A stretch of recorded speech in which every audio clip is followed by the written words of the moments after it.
THCa Flower 101, the law and the reality.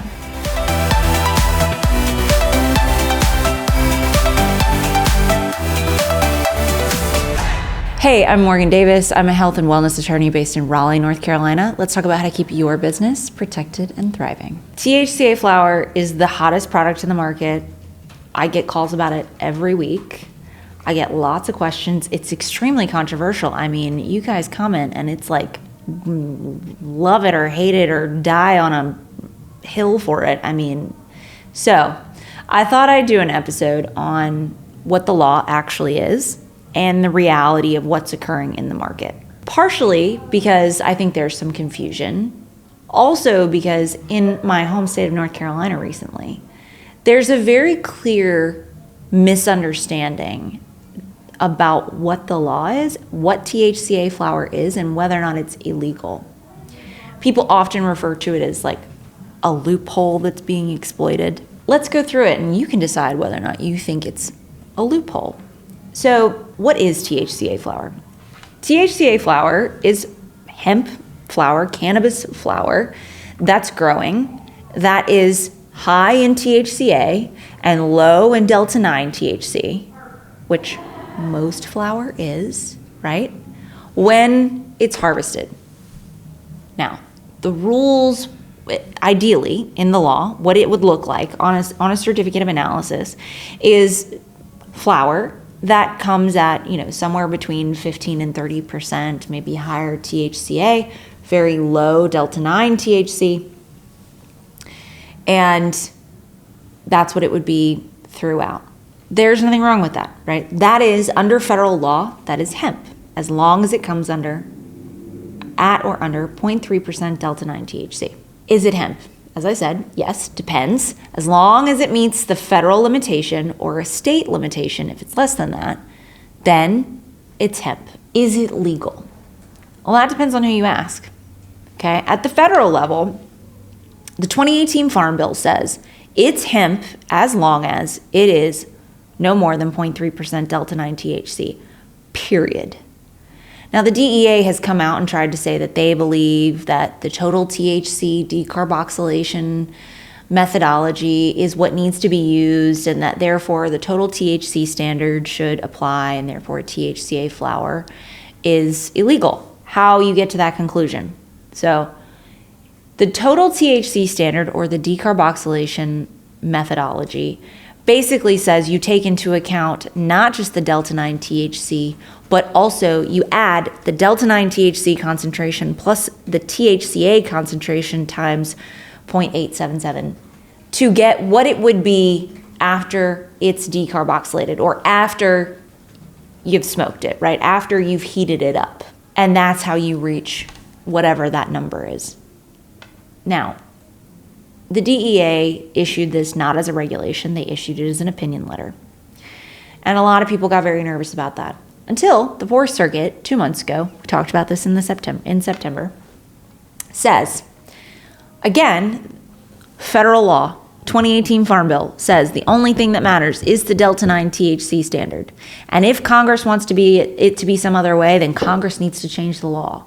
And that the DEA's position on things like THCO, delta-8, THCA, is not the authority and not the best authority even, because that is not the historical way that the DEA has worked.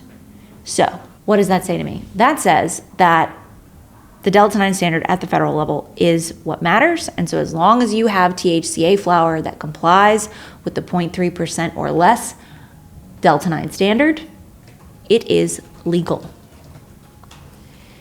State by state level. Depends on the state you're in, right? Some states have adopted the total THC standard, which takes into account both the THCa concentration and the delta-9 concentration. In those states, it is practically impossible to have THCa flower that is compliant. In a delta-9 state like North Carolina, which is a delta-9 standard that mirrors the federal standard, THCa flower that complies with the delta-9 THC limitation is legal.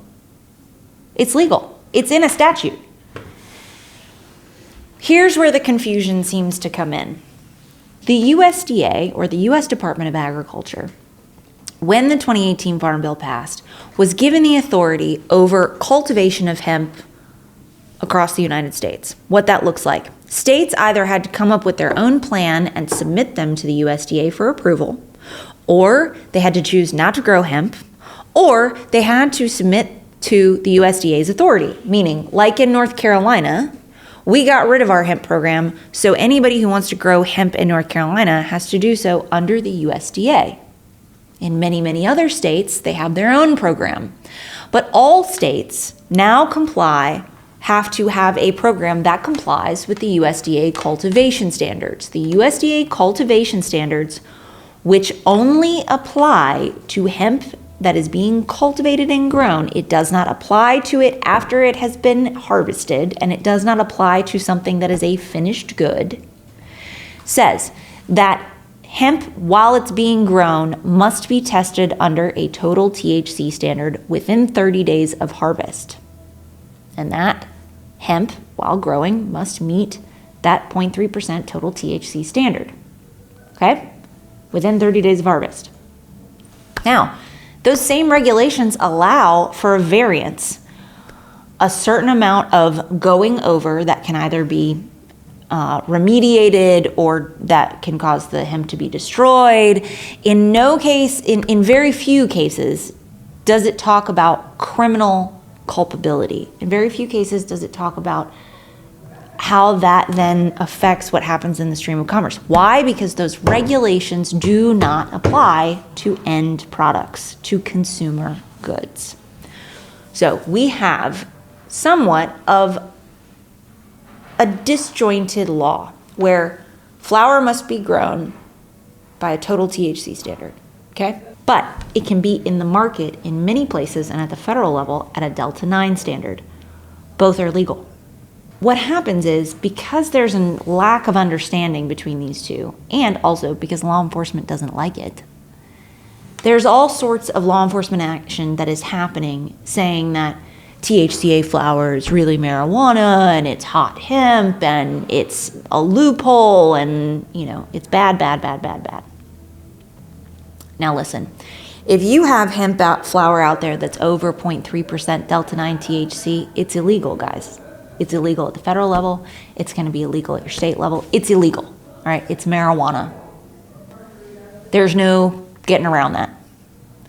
But if you are in a Delta 9 state and you have THCa flower that is compliant with the Delta 9 standard, it's legal. And it's really unfortunate that that is a misunderstanding. And it's really causing a lot of problems for retailers and distributors who are being held to something other than the legal standard. And it's time for the hemp industry, especially those who want to preserve the ability to provide THCa flower to consumers who love it, by the way. Like, people love this stuff. Got to start advocating for yourself. Join an organization. Start putting people together to push back against law enforcement and push back against, in legal ways, by the way, guys, I'm saying advocacy channels, to push back against law enforcement, to push back against legislators who are trying to say that this shouldn't be allowed, right? Should you be able to sell this stuff to people under 21? No, you shouldn't. Should you be able to, have it everywhere unregulated, not label it properly, not have it tested properly? No, none of that. Nobody's advocating for that, right? Common sense regulations. But is THCa flower in and of itself illegal? No, it's not. Not in the law and not in reality. If you have questions about THCa flower and whether or not it's a good add to your business, give us a call and let's talk about the risk.